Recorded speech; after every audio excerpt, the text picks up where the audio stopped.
Bismillahirrahmanirrahim. Assalamualaikum warahmatullahi wabarakatuh. Selamat pagi dan salam sejahtera untuk kita semua. Perkenalkan, saya Mardiana, Sarjana Kesehatan Masyarakat, Magister Kesehatan Masyarakat, sebagai dosen dari program studi S1 Kesehatan Masyarakat, Fakultas Kesehatan Masyarakat, Universitas Muhammadiyah Kalimantan Timur. Pada kesempatan ini, video ini saya buat sebagai pernyataan diri dosen pada unjuk kerja Tridharma Perguruan Tinggi atau PDD UKT-PT pada bidang pengajaran sebagai syarat untuk mengikuti kegiatan sertifikasi dosen pada tahun 2025. Di bagian awal video ini, saya akan memberikan deskripsi secara singkat mengenai salah satu mata kuliah yang saya ampu, yaitu mata kuliah Metodologi Penelitian Kuantitatif. Nah, mata kuliah Metodologi Penelitian Kuantitatif ini adalah bagian daripada mata kuliah di rumpun bidang Ilmu Kesehatan Masyarakat, yang mana bobot dalam mata kuliah ini adalah 2 SKS, kemudian peserta dalam penyelenggaraan mata kuliah ini adalah semester 5. Baik, pada bagian deskripsi mata kuliah, jadi mata kuliah ini, kodenya adalah MKBPH 05, yang mana secara garis besar, metodologi penelitian kuantitatif ini mempelajari tentang konsep penggunaan metode penelitian kuantitatif, khususnya di dalam, penelitian bidang kesehatan masyarakat. Rangkaian perkuliahan yang dilaksanakan itu ada beberapa materi utama yang akan dipelajari, di antaranya adalah konsep dasar daripada metodologi penelitian kuantitatif, kemudian kita akan mempelajari tentang desain penelitian observasional dan jenis-jenisnya, lalu ada desain penelitian eksperimental dan juga jenis-jenisnya, teknik sampling, kemudian pengembangan instrumen dalam penelitian kuantitatif, serta di bagian akhir adalah penyusunan proposal penelitian kuantitatif, khususnya di bidang kesehatan masyarakat dari bab 1, bab 2, bab 3, sampai dengan penyusunan untuk daftar pustakanya. Capaian di dalam, mata kuliah ini untuk pembelajarannya itu adalah satu, mahasiswa diharapkan mampu untuk dapat menjelaskan, mengenai konsep dasar dari metodologi penelitian kuantitatif dari mulai pengertian, kemudian jenis-jenis desain observasional, dan eksperimental terkait dengan sampling dan juga pengembangan instrumen. Dan capaian, pembelajaran MK yang kedua yaitu, teori-teori yang ada, yang sudah dipelajari itu bisa diimplementasikan ke dalam bentuk, proposal penelitian kuantitatif. Perkuliahan ini rencananya akan dilaksanakan di dalam 14 kali pertemuan, ditambah dengan 2 kali evaluasi, yaitu satu dievaluasi tengah semester dan juga satu dievaluasi akhir semester. Nah, metode pembelajaran yang digunakan di sini itu menggunakan interaktif dan juga saintifik. Interaktifnya itu adalah dengan proses adanya diskusi dan tanya jawab antara dosen dengan mahasiswa, serta ada saintifik atau case method di sini adalah dengan pelibatan studi kasus khususnya referensi dari penelitian-penelitian terdahulu yang memang berkaitan dengan topik yang sedang dipelajari. Dalam 16 kali rangkaian pertemuan termasuk evaluasi, berikut adalah, rangkaian materinya. Jadi di pertemuan satu itu ada konsep dasar daripada metodologi penelitian kuantitatif beserta kontrak perkuliahan. Kemudian di pertemuan kedua, kita mulai masuk ke dalam penelitian observasional. Di pertemuan ketiga kita spesifik untuk membahas terkait dengan cross sectional.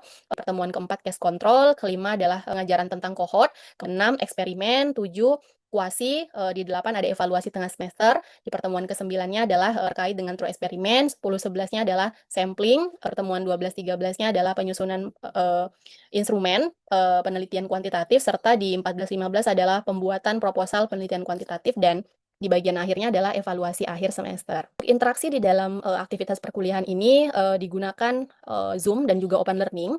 Semua aktivitas absensi, kemudian pembacaan ayat Al-Qur'an, kontrak perkuliahan, penyampaian materi ataupun bahan ajarnya, kemudian penugasan dan juga ujian itu, dilakukan melalui, open learning. Nah, adapun sinkronusnya, tanya jawabnya dan juga konfirmasi baik dari dosen ke mahasiswa maupun dari mahasiswa ke dosen, itu dilakukan melalui, Zoom, serta juga kalau di open learning itu ada di bagian kolom komentar. Nah, diskusi di dalam, aktivitas perkuliahan ini dilakukan dengan, menggunakan referensi juga dari, penelitian-penelitian terdahulu yang relevan, khususnya adalah penelitian-penelitian yang memang sudah dilaksanakan oleh dosen-dosen pengajar di dalam mata kuliah metodologi penelitian kuantitatif. Di bagian akhir, untuk, asesmen atau penilaian dalam mata kuliah ini itu terbagi menjadi 5 komponen. Komponen pertama itu adalah kehadiran, partisipasi, dan kedisiplinan peserta diambil 10%, penugasan atau individunya diambil sebanyak 10%, penugasan kelompoknya sebanyak 10%, evaluasi tengah semesternya 30%, dan ujian akhirnya adalah sebanyak 40%. Saya mohon izin menampilkan untuk, bukti, penggunaan open learning di dalam, aktivitas perkuliahannya. Berikut adalah, platform open learning yang difasilitasi dari perguruan tinggi untuk bisa digunakan sebagai platform untuk proses pembelajaran. Di sini ada contohnya ada metodologi penelitian kuantitatif, hanya saja pada bagian ini sedang ada perbaikan di sistem, tapi untuk modulnya itu biasanya disediakan di learning modul, kemudian untuk kontrak kuliahnya itu ada di learning agreement, kemudian untuk aktivitas pengerjaan tugas, evaluasi tengah semester maupun ujian akhirnya itu biasanya adalah di learning activity. Berikut ini adalah cuplikan video pembelajaran MK Metodologi Penelitian Kuantitatif. Selamat menyaksikan. Baik, kita mulai. Bismillahirrahmanirrahim. Assalamualaikum warahmatullahi wabarakatuh. Waalaikumsalam warahmatullahi wabarakatuh. Ya, selamat pagi, salam sehat untuk kita semua. Terima kasih banyak sudah bisa bergabung kembali di aktivitas perkuliahan kita. Hari ini insya Allah kita akan melanjutkan pertemuan ketiga sesuai dengan rangkaian perkuliahan yang akan kita selesaikan di mata kuliah metodologi penelitian kuantitatif. Kita sebelum masuk ke materi, kita berdoa terlebih dahulu supaya kegiatan pada hari ini bisa bernilai ibadah. Silakan berdoa sesuai dengan keyakinannya masing-masing. Berdoa dimulai. Baik, berdoanya cukup.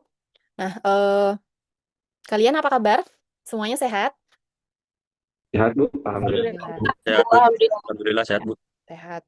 Oke, jadi hari ini kita akan melanjutkan pertemuan di mata kuliah metodologi penelitian kuantitatif. Hari ini kita akan masuk di materi ketiga sesuai dengan RPS yang sebelumnya sudah kalian akses. Jadi materi hari ini kita akan belajar terkait dengan desain penelitian cross-seksional. Nah, sebelum masuk ke materi, saya ingatkan terlebih dahulu bahwa pada aktivitas perkuliahan kita hari ini, jangan lupa untuk penyelesaian kewajiban membaca ayat Al-Qur'annya, kemudian absensinya, dan juga akses modulnya di Open Learning ya, yang kita pelajari hari ini. Nah, kemudian saya izin share dulu untuk materi pada pertemuan kita hari ini. Sudah tampil? Sudah, Ibu. Baik, pada hari ini kita akan belajar terkait dengan metodologi penelitian kuantitatif, khususnya adalah pada studi cross-seksional atau desain cross-seksional. Di beberapa pertemuan sebelumnya, kita sudah belajar tentang desain penelitian observasional, jadi ada juga case series sama case report. Nah, hari ini sebenarnya adalah kelanjutannya, yaitu kita masuk ke studi cross-seksional.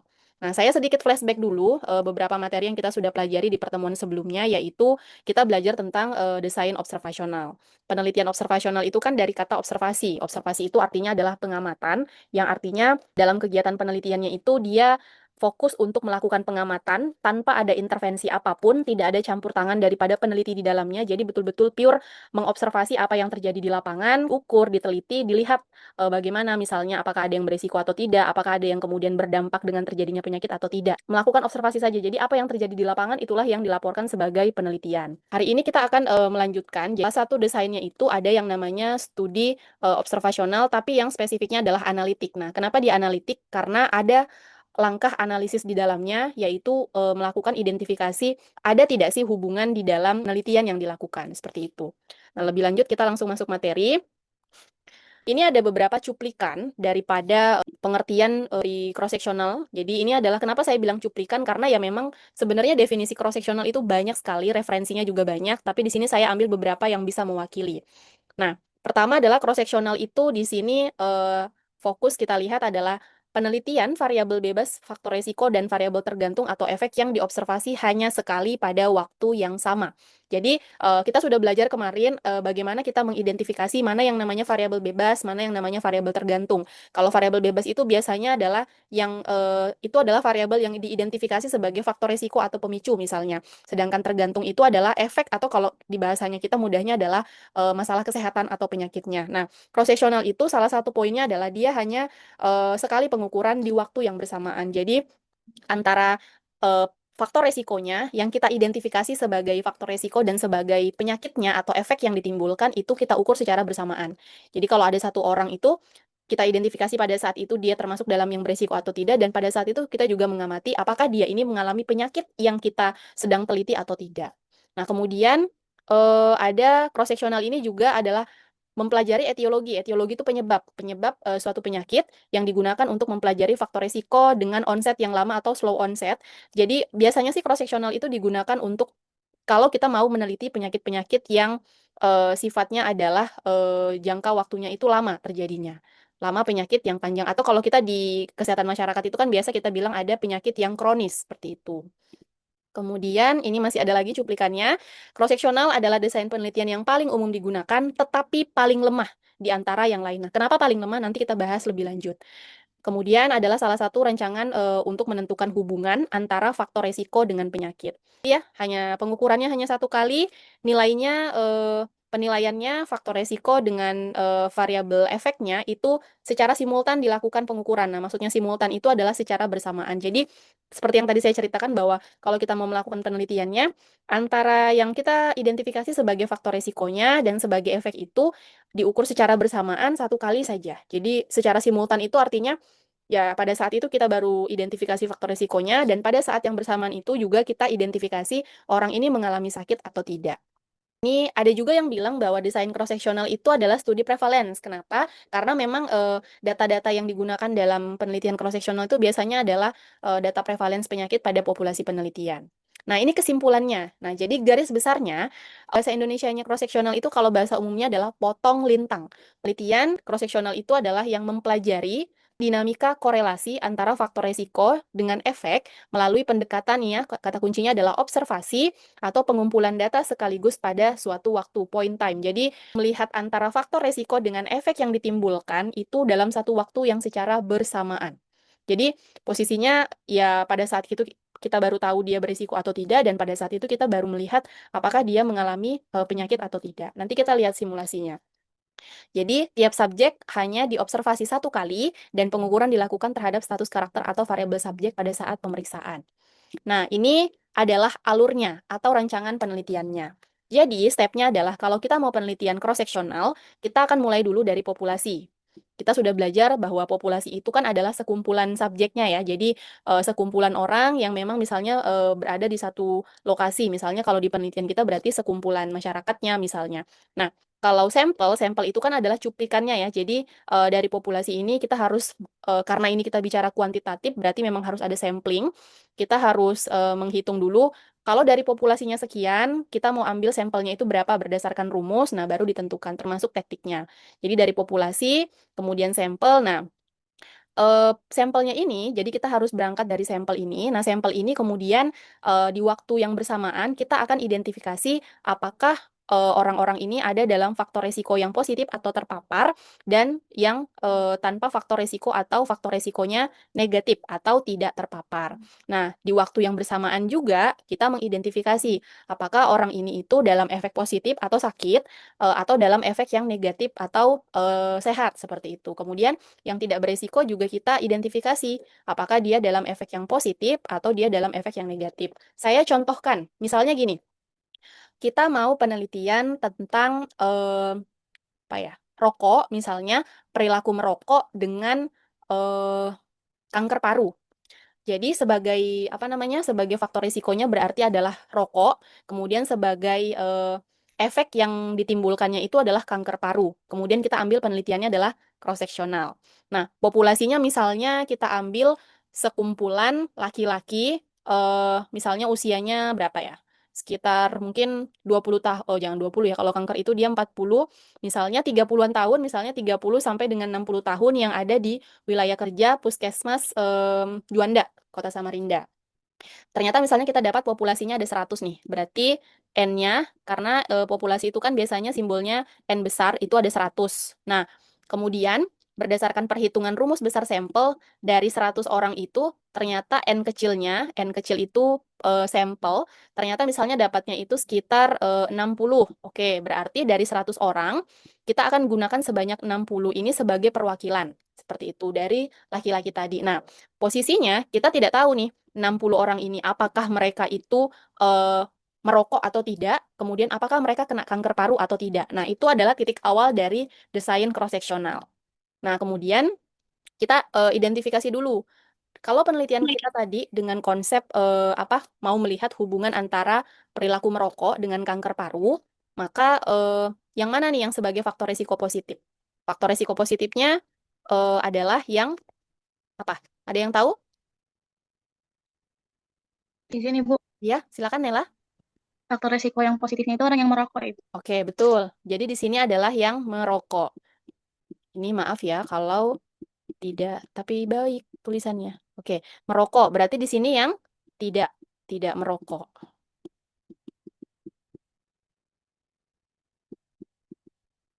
Oke, berarti kita sudah bisa identifikasi bahwa faktor resikonya adalah yang merokok dengan tidak merokok. Nah, untuk efek, kita juga harus identifikasi yang mana yang efeknya positif, yang mana yang efeknya negatif.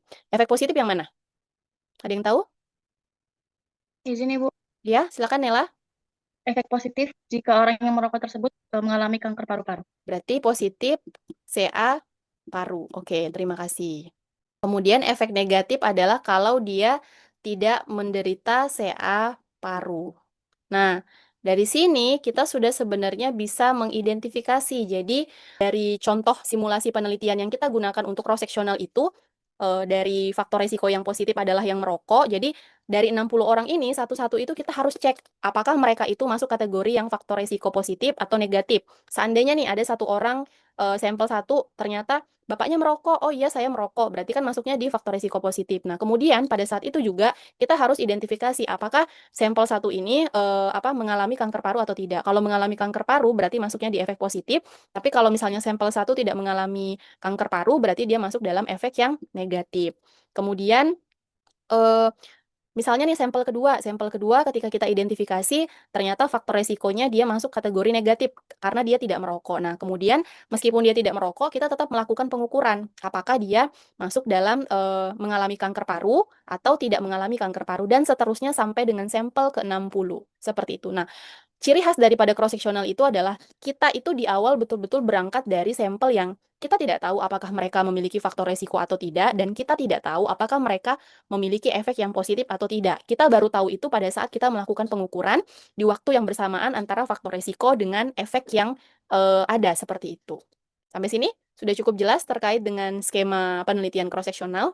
Jadi ini adalah inti dari penelitian cross sectional itu ada di sini.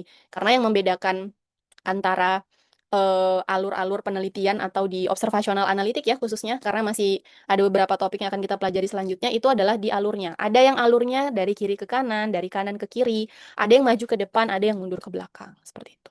Bagaimana? Sudah cukup jelas? Oke, saya lanjut dulu ya. Nah, resiko relatif itu adalah perbandingan antara prevalens penyakit pada kelompok dengan resiko dengan prevalens efek pada kelompok tanpa resiko. Jadi, data penelitian yang tadi berdasarkan alur yang kita gunakan di cross sectional itu akan kita kelompokkan berdasarkan yang beresiko dengan yang tidak beresiko. Nah, supaya lebih jelasnya kalian akan lebih paham kalau langsung diimplementasikan dalam bentuk rumus. Nah, ini kita belajar definisi RR dulu.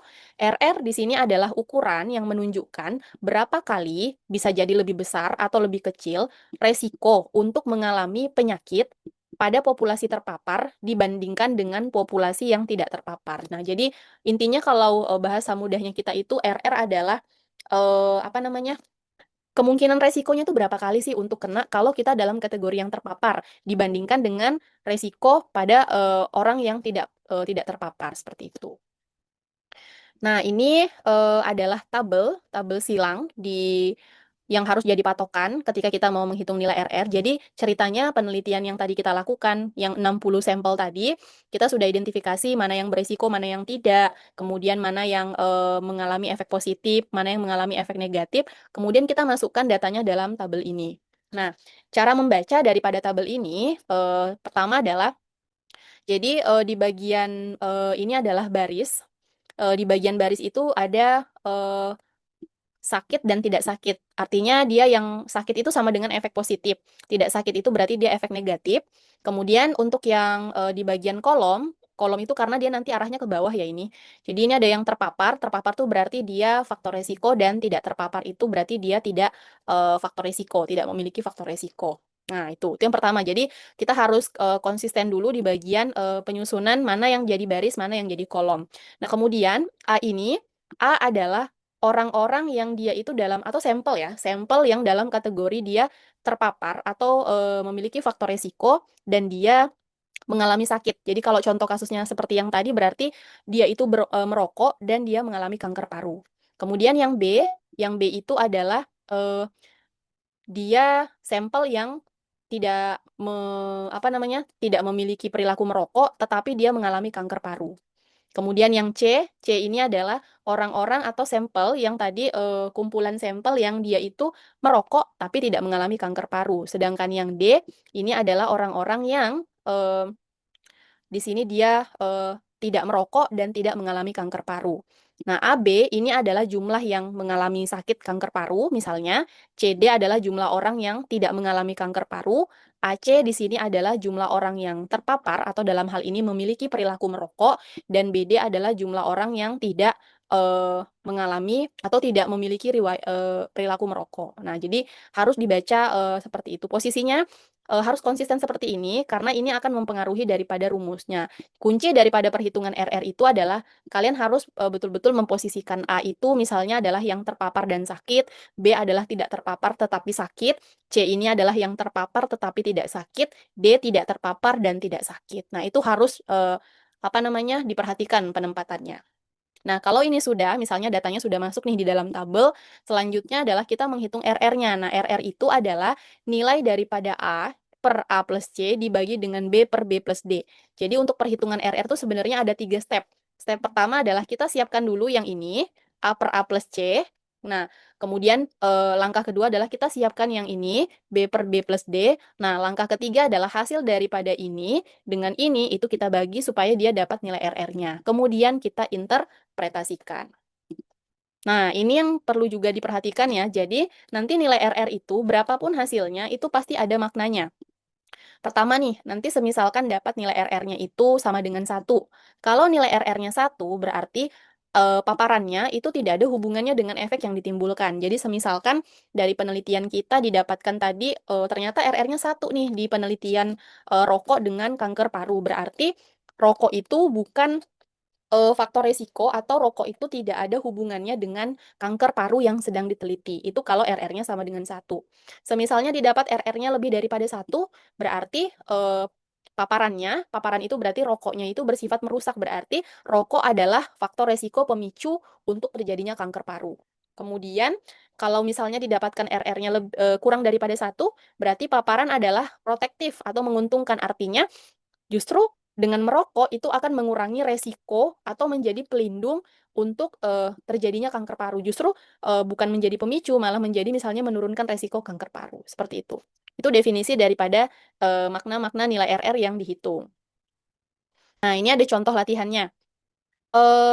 Contoh latihan di sini, jadi dari tabel ini kita bisa identifikasi bahwa ini ada tidak olahraga. Dengan olahraga ini kan berarti adalah paparan ya. Tidak olahraga itu berarti paparan positif, olahraga itu paparan negatif, obesitas itu berarti efek positif, tidak obes itu adalah efek negatif. Nah, ini A ini adalah sebanyak 42 orang adalah yang tidak olahraga dan obesitas. Kemudian B ini adalah yang olahraga tetapi dia obesitas.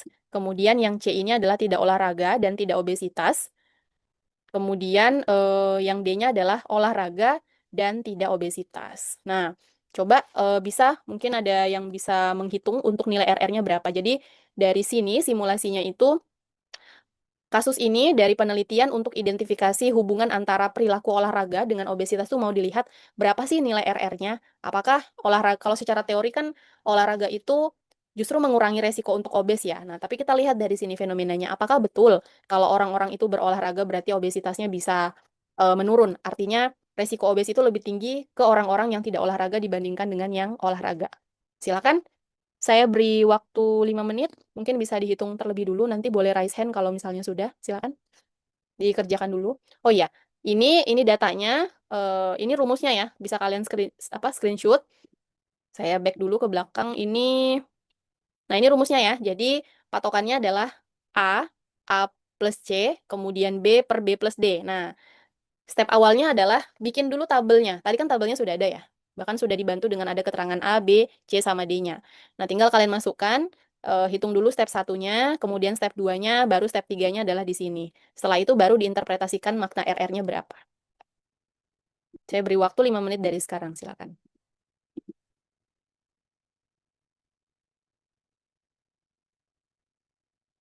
Kalau ada yang sudah selesai lebih awal, bisa raise hand ya.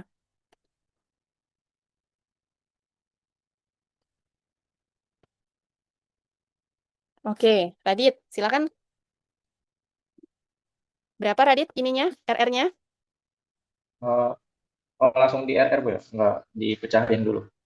Langsung nilai jadi RR-nya berapa? RR-nya 2,8 Ibu. 2,8. Berarti kalau menurut Radit, maknanya apa? Beresiko sebagai faktor resiko kah? Sebagai protektif kah? Atau tidak ada hubungan? Kalau dari sini. Tadi kan ada nih, Beresiko Ibu. beresiko ya. Oke, saya keep dulu ya jawabannya. Nanti kita cek sama-sama. Radit. Oke, ada lagi? Talita, oke. Silakan Talita.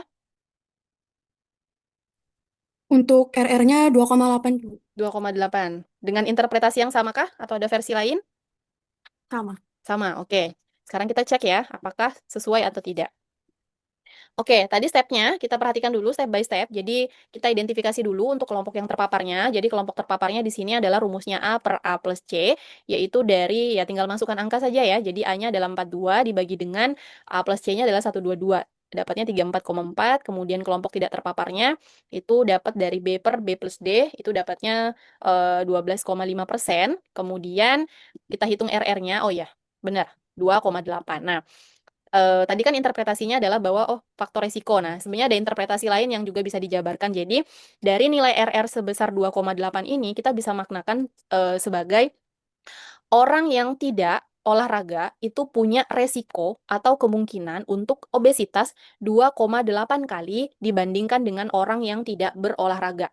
Artinya, kalau misalnya kita adalah orang yang tidak olahraga, maka kita akan punya resiko itu 2,8 kali lebih besar untuk mengalami obesitas dibandingkan dengan orang yang berolahraga. Seperti itu. Itu cara interpretasinya. Ini ada dua penelitian, contoh ya, ini contoh yang kebetulan ini penelitiannya penelitian yang saya lakukan. Jadi ini desainnya adalah cross sectional. Nah, ini sekaligus menjadi tugas evaluasi ya. Jadi nanti kita evaluasi sejauh mana kedalaman kalian memahami untuk desain cross sectional. Jadi ini ada penelitian, penelitiannya itu tentang hipertensi dini dengan asupan natrium, kelompok remaja. Nah, ini di Samarinda. Nah, desainnya cross sectional. Nanti silahkan kalian buat bagan alurnya. Bagan alurnya itu yang jadi populasinya siapa, yang jadi sampelnya, yang mana yang dinamakan faktor resiko positif, yang mana yang faktor resiko negatif, mana yang sebagai efek positif dan negatif dari penelitian ini. Itu tugas satu ya, tugas satu. Nah, ini juga ada lagi cuplikan yang kedua. Ini masih dari artikel penelitian saya juga sebagai contoh karena kebetulan desainnya adalah cross sectional ya. Jadi nanti bisa dipelajari. Sebenarnya kalian bisa mengidentifikasi ini itu dari judul, tapi kalau mau lebih detail bisa dibaca isinya. Nanti bisa dicari untuk full text-nya. Ini konsumsi makanan cepat saji. Apa sih kalau kita junk food? Nah, dengan obesitas pada remaja di RT 15 Dusun 3 Luakulu, Kutai Kartanegara. Nanti bisa di apa bikin dua alur ya berarti bagaimana kalau kasus yang tadi terus kalau kasus yang ini jadi cukup identifikasi yang mana yang jadi populasi. Di sini kan ada nih populasinya bla bla bla tapi harus dibaca populasinya, kemudian sampelnya, kemudian yang mana yang sebagai faktor risiko positif, faktor risiko negatif, terus efek positif sama efek negatif, itu ya. Kemudian, nah ini yang terakhir untuk sebagai latihan soalnya adalah kalian coba hitung dari studi kasus ini itu berapa nilai RR-nya. Berapa nilai RR-nya dirincikan dari step 1, step 2, step 3, dan interpretasikan nilai RR-nya itu dapatnya berapa hasilnya. Apakah dia sebagai faktor resiko atau tidak sebagai faktor resiko artinya sebagai protektif atau justru tidak berhubungan antara paparan dengan efek yang diteliti. Ini kasusnya nanti harus diidentifikasi dulu ya, jangan lupa. Bisa jadi saya buat tabelnya ini apa bolak-balik, identifikasi dulu bener nggak nih posisi A-nya, bener nggak posisi B-nya, bener nggak posisi C, posisi D-nya. Habis itu baru kalian masukkan ke rumus. Jadi jangan terima jadi, dicek dulu seperti itu. Baik, ini nanti tugasnya kita apa namanya? Kita cek kembali di pertemuan selanjutnya ya. Nanti silakan coba diselesaikan dulu berdasarkan kemampuan dari masing-masing. Saya kira cukup ya, karena sepertinya semua sudah semoga memahami ya. Tadi juga dari Talita sama Radit sudah bisa memberikan contoh untuk penyajian apa namanya menghitung RR. Nah, dari situ kan sebenarnya kita bisa identifikasi atau dapat gambaran sedikit bahwa oh berarti bisa nih apa namanya mengimplementasikan rumus RR-nya pada studi kasus yang disediakan. Oke, baik. Saya kira itu dulu untuk materi pertemuan kita pada hari ini. Terima kasih banyak untuk waktunya. Mudah-mudahan yang kita pelajari bisa bermanfaat. Nanti semisalkan dari proses pengulangan materi yang kalian pelajari hari ini ternyata ada yang mau ditanyakan, nanti kita bisa kembali diskusikan di pertemuan selanjutnya karena juga masih terhubung satu sama lain dan atau juga bisa di platform Open Learning. Itu saja dari saya. Terima kasih banyak. Kita tutup kelasnya pada hari ini dengan sama-sama membaca hamdalah. Alhamdulillah. Saya tutup. Assalamualaikum warahmatullahi wabarakatuh. Demikian pernyataan diri dosen pada unjuk kerja Tridharma Perguruan Tinggi atau PDD UKT-PT bidang pengajaran pada kegiatan sertifikasi dosen 2025 yang dapat saya sajikan. Mohon maaf atas kekurangan di dalamnya. Terima kasih. Assalamualaikum warahmatullahi wabarakatuh.